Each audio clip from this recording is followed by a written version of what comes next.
waka e kawe ana I tō tātou reo ki ngā pito katoa, ki ngā hapori katoa.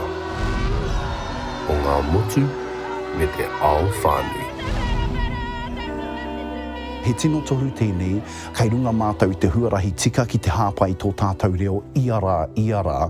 Te nui ngō mātou I roto Aukaha, he koingo nui ki te hauhake tika I roto tonu I ngā kaunga o te reo, I roto tonu I ngā kaunga o te kawe kōrero. Nā reira, kei konei mātou, kia whai reo ai ko a tātou hapori, ko a tātou whānau, ko a tātou tangata takitahi, hapu mai, iwi mai, hapori mai.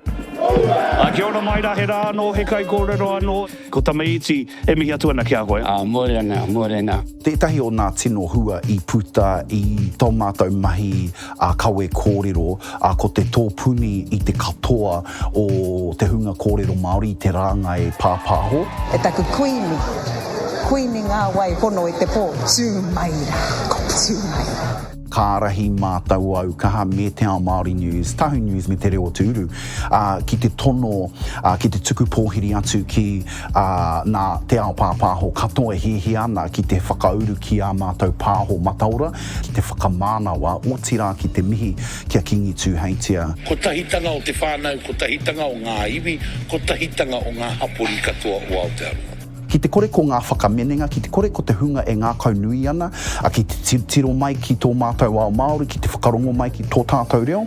Kare kau pēr he ao pāpāho I roto tonu I te reo Māori.